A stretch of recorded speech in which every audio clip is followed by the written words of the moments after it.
ഇല്ല. അത് കട്ടെ ഇത് കട്ടെ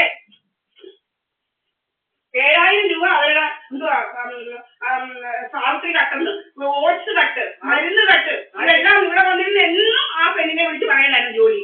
ഏതാണ് അനുമോള പെണ്ണിനെ? എന്റെ സാവിത്രി എന്റെ 7,000 രൂപ കട്ട്, എന്റെ ഓട്സ് കട്ട്, എന്റെ മരുന്ന് കട്ട്, ഇങ്ങനെ പറയുക. ഇത് എനിക്കറിയാതെ ഇത് മുതുകല്യാണെന്ന്. ഇവിടെ ദേഹത്തെ ഞാൻ തൊട്ടിട്ടില്ല. എന്നോട് ആ തുമ്പന്തേക്കുള്ളവർ വിളിച്ചു പറഞ്ഞു, മോളെ അങ്ങോട്ടൊന്നും പോകാൻ വരുന്നു, ഇവരിപ്പോ ഇവിടെ എല്ലാം പറഞ്ഞു നടക്കുന്നത് മോനെ ഇരിക്കുന്നതാണ്. ഇങ്ങനെ കള്ളക്കടകൾ ഉണ്ടാക്കി ഇവർ നമ്മുടെ വീട്ടിൽ വന്ന് അടിച്ചു കയറിയതില്ലയോ? ഇങ്ങനെ കുറെ കള്ളക്കടകളുമായിട്ട് ഇവന്മാർ നടക്കുക. എനിക്കെതിരെ കുറെ എണ്ണം ഉണ്ട്, എനിക്കെതിരെ ഇങ്ങനെ നടക്കുന്നവന്മാര്. അത് തന്നെ പറഞ്ഞു, കുടുംബത്തുള്ള കുറെ ആൾമാർ ഇങ്ങനെ നടക്കുക എനിക്കെതിരെ. പ്രിയ ഗോപിനാഥനെ എതിരാക്കി അവളിവിടെ ഒരു കുഴപ്പമില്ലാതെ വന്നു. അവളെ എതിരാക്കി ഇതുപോലെ നമ്മളെടുക്കല്. പ്രിയ ഗോപിനാഥും ശ്രീലായപ്പണിക്കും കൂടെ എന്റെ അടുത്ത് പാലക്കാട് വെച്ച് ഒത്തിരി ഗുസ്തി പിടിച്ചതാ, ഒത്തിരി ഗുസ്തി. ഇവിടെ നമ്മൾ കൊണ്ടുപോയി എന്തുവാ അനിയത്തി, നമ്മൾ സ്നേഹത്തോടെ കൊണ്ടുപോയി എന്റെ അനിയത്തിയാണെന്ന് പറഞ്ഞുകൊണ്ട് ഇവിടെ അവിടെ പിള്ളേരെ വരെ നോക്കാൻ നമ്മൾ പോയി.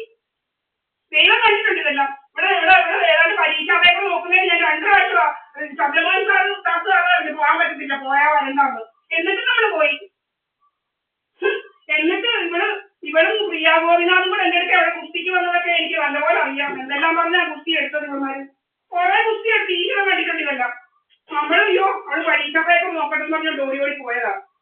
എങ്ങാണ്ട് കേട്ട കേടുമ്പെല്ലാം കൂടുതൽ ഹിസ്റ്ററി ഒന്നും എന്നെ കൊണ്ട് പറയിക്കണ്ട. ഇവനൊക്കെ ചെയ്തതൊക്കെ എനിക്ക് നല്ലപോലെ എന്നെയാണ് വിളിയായിരുന്നു എന്റെ ജോലി കളയിക്കാനൊന്നും. ചന്ദ്രമോഹൻദാസാൻ പറഞ്ഞു പോകാൻ പറ്റത്തില്ലെന്ന്. എന്നിട്ട് നമ്മൾ പോയി പേപ്പർ നോട്ടക്കാൻ. അത് കാരണം എന്റെ ഇതാക്കി എല്ലാം അളവാ, പോകാതിരിക്കത്തില്ല. അതുകൊണ്ട് സാറൊക്കെ പറഞ്ഞു വിട്ടേക്കാനും ഒക്കെ അളവ് പിടിച്ച് നടക്കുക. ഇങ്ങനെ ഒത്തിരി നോക്കി എന്റെ അടുക്കൽ ഗുസ്തി. അത് ഉള്ളത് പറയുമ്പോ കുത്തല് ഒന്ന് കേൾക്കാൻ വയ്യ. ഉള്ളത് പറയുമ്പോ ചേർന്ന് കേൾക്കണ്ട. ഉള്ളത് ഞാൻ പറയും. കുറെ നോക്കിയാ ശ്രീലായപ്പനും പ്രിയ ഗോപിനാഥും കൂടെ എന്തോ ഒരു ഗുസ്തിയായിരുന്നു. അവൾ കാറിനകത്ത് വെച്ചും കുറെ ഗുസ്തി നടത്തി. നമ്മളോട് ഒത്തിരി ഗുസ്തി നടത്തി. ഈശ്വരൻ കണ്ടിട്ടുണ്ട് ഇവളുടെയൊക്കെ ഗുസ്തികൾ. ഇവന്മാരൊക്കെ ജന്മജന്മാന്തരം നശിച്ച് നാരായണക്കല്ല് വെച്ച് പോത്തേ ഉള്ളൂ. അതുപോലെ ഗുസ്തി നമ്മളോട് വിളിച്ചു വിടുമാരൊക്കെ. ജന്മജന്മാന്തരങ്ങളുടെയൊക്കെ ഈ ഗുസ്തിക്ക് വിടുമാരൊക്കെ ഇതൊക്കെ ദൈവം കാണുക. ജന്മജന്മാന്തരം നശിച്ചു പോത്തേ ഉള്ളൂ ഇതൊക്കെ എന്നോട് ചെയ്ത ഗുസ്തി.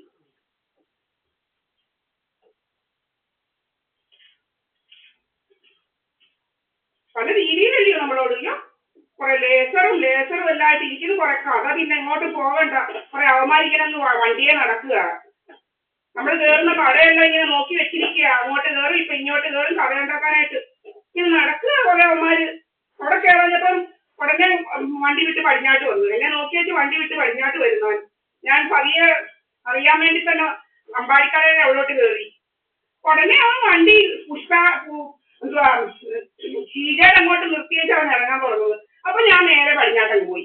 ഇങ്ങനെ കുറെ അവന്മാരിങ്ങനെ ജോലിയില്ലാതെ നടക്കുമല്ലയോ പെണ്ണുങ്ങളെ പേര് കഥയുണ്ടാക്കാന്. നിങ്ങളൊന്നും കഥയുണ്ടാക്കുന്നു.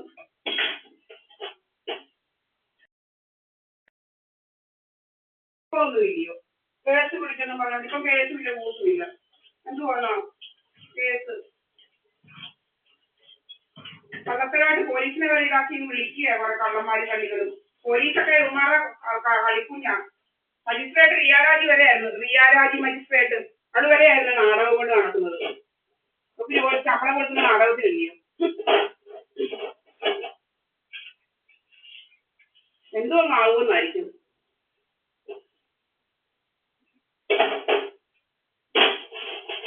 നമ്മളും മജിസ്ട്രേറ്റുമാരെയൊക്കെ കണ്ടിട്ടുണ്ട്. മജിസ്ട്രേറ്റിനെയൊക്കെ കണ്ടതാ. കുറെ ഇപ്പോഴത്തെ കുറെ മജിസ്ട്രേറ്റുമാർ ഇങ്ങനെ നടക്കുക. ഉമ്മാറെ കുറെ കാണാൻ പറ്റി പരീക്ഷ എഴുതി വരിക. മജിസ്ട്രേറ്റാന്ന് പറഞ്ഞു.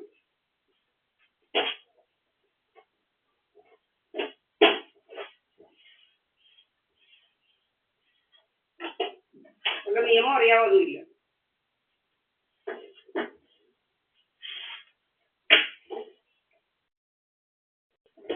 അതുപോലെ നിയമം അറിയാവുന്നവരും കോൺസ്റ്റിറ്റ്യൂഷൻ അറിയാവുന്നവരും ആരൊന്നും ഈ തോന്നിയാസം കാണിക്കുന്നില്ലോ ദയസേറ്റ് കയറിയിരുന്ന്. കോൺസ്റ്റിറ്റ്യൂഷൻ ഇതൊക്കെ നല്ലപോലെ വായിച്ച് പഠിച്ചവര് തോന്നിയാസം മറ്റുള്ളവരെ ഭരിക്കാനും പഠിക്കാനും ഒന്നും പോകത്തില്ല. ഏത് മജിസ്ട്രേറ്റ് ആണെങ്കിലും ശരി. മജിസ്ട്രേറ്റിനെ പോലെ തന്നെ എല്ലാവർക്കും അധികാരങ്ങളുണ്ട്. മജിസ്ട്രേറ്റിനെ പോലെ തന്നെ മജിസ്ട്രേറ്റിനൊന്നും കൂടുതൽ പവറൊന്നുമില്ല. ജോലിയുടെ ഭാഗമായിട്ടുള്ള ഭാവനയുണ്ട്, അല്ലാതെ ഒന്നുമില്ല.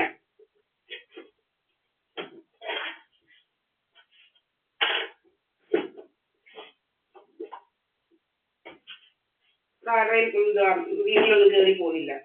അവന്റെ വീട്ടിൽ കയറി പോകാറില്ല. ഇവിടെ ഇരിക്കുക. നമ്മുടെ വീട്ടിൽ ഇരിക്കാൻ പറ്റില്ല, സംസാരിക്കാൻ പറ്റില്ല, മറ്റുള്ളവർ കേൾക്കുക. നീയൊക്കെ ആരാണ് എന്റെ വീട്ടിൽ സംസാരിക്കുന്നത് കേൾക്കാൻ? എന്നിട്ട് ആരധികാരം തന്നു? ഹൃദയമന്ദിരത്തിലെല്ലാം നീയൊക്കെ അറിയാനും നീയൊക്കെ അന്വേഷിക്കാനും നിനക്കൊക്കെ ആണ് അധികാരം കേട്ടായിരുന്നത്. നീ നിന്റെ വീട്ടിലെ കാര്യം നോക്കൂ. അപ്പൊ നിയമവിരുദ്ധമായിട്ടൊന്നും ചെയ്യുന്നില്ല. നിയമവിരുദ്ധമായിട്ടൊന്നും ആരും നടക്കുന്നില്ല. യൂട്യൂബ് ഇങ്ങനെ നടക്കുക. അവന് സ്വത്തടിച്ച് മാറ്റാൻ ഇങ്ങനെ നടക്കുക. അവന്റെ കുറെ കഥകളെല്ലാം ഉണ്ടാക്കി ഇങ്ങനെ നടക്കുക. അവന്റെ കൂടെ ഉള്ളവരെല്ലാം കുറെ റേപ്പ് കഥയും മറ്റേ കഥയും മറിച്ച കഥയൊക്കെ ആയിട്ട് ഇങ്ങനെ നടക്കുക. റേപ്പ് കഥ ഇങ്ങനെ കുറെ തെണ്ടികളാണ് അവന്റെ കൂടെ ഉള്ളത്. കുറെ റേപ്പും ഒക്കെ ഉണ്ടാക്കി ഇങ്ങനെ നടക്കുന്ന കുറെ തെണ്ടികൾ, റേപ്പും റൂപ്പും ഒക്കെ ആയിട്ട് നടക്കുന്ന കുറെ അവന്റെ കൂട്ടുകാരാണ്. ആരെങ്കിലും പറയുന്നത് കേട്ടോ, ഒരാളിനെ അറിയണമെങ്കിൽ അവന്റെ കൂട്ടുകാരെ നോക്കിയാൽ മതിയത്. ഇങ്ങനെ ആരും നടന്നിട്ടില്ല. എന്തായാലും റേപ്പും ഒക്കെ ഉണ്ടാക്കി നടന്നിട്ടില്ല. എന്റെ ഒരു കൂട്ടുകാരൻ റേപ്പൊന്നും ഉണ്ടാക്കി പോയിട്ടില്ല. ഇതുപോലെ റേപ്പ് കഥയൊന്നും ഉണ്ടാക്കി പോയില്ല.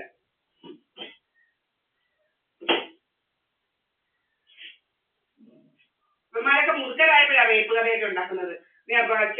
ചിലവരൊക്കെ എന്തോ പ്രായത്തിന്റെ എന്തെങ്കിലും കൊണ്ട് എന്തെങ്കിലും കാണിച്ചെങ്കിലേ ഉള്ളൂ. അല്ലാതെ ഇങ്ങനെ റേപ്പ് കഥയൊന്നും ഉണ്ടാക്കി ഇങ്ങനെ കള്ളത്തരമായിട്ടൊന്നും നടന്നില്ല. ഇവനാ 40 വയസ്സ് കഴിയുമ്പോൾ റേപ്പുമായിട്ട് നടക്കുന്നത്. 40 വയസ്സ് കഴിഞ്ഞ് മെച്യൂരിറ്റി ആകുമ്പോഴാണ് ഇവന്മാരൊക്കെ റേപ്പുമായിട്ട് നടക്കുന്നത്. അപ്പൊ അത്ര കള്ളന്മാരാണ് ഇവന്മാര്.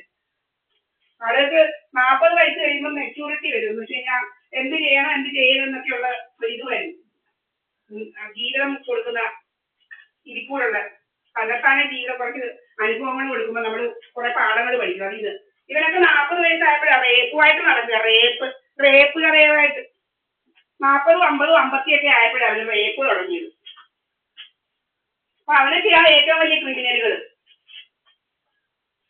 നല്ലവര് 10, 30 വയസ്സ് വരെയൊക്കെ ആകുമ്പോഴൊക്കെ ശരിയാ, നല്ല ആൾക്കാർ എന്തെങ്കിലുമൊക്കെ അബദ്ധങ്ങളും തെറ്റുകളും ഒക്കെ ചെയ്തൊന്നിരിക്കും. പക്ഷെ 40 വയസ്സ് കഴിയുമ്പോഴൊക്കെ അവരുടെ ജീവിതം പാഠം പഠിക്കും.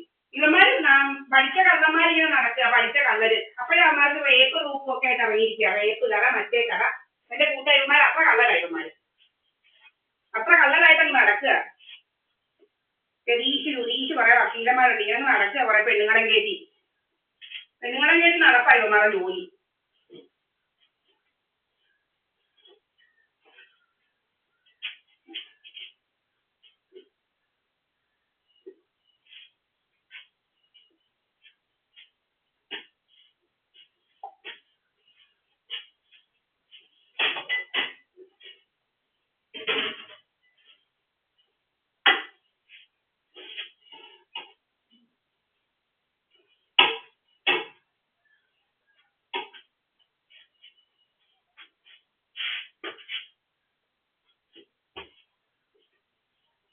മതിയോ കറി? എടുത്ത് ഫ്രിഡ്ജ് വെക്കാമല്ലോ. ഒന്നും എടുത്ത് കറി ഉണ്ടാക്കണ്ടേ? കണക്കട്ടെ കൂടാ ഇല്ല.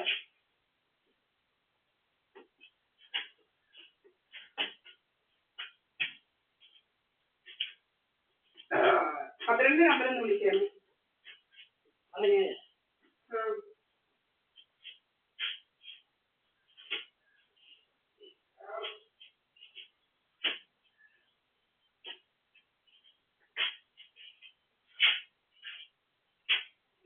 പറഞ്ഞ 65 65 32 49 48 50.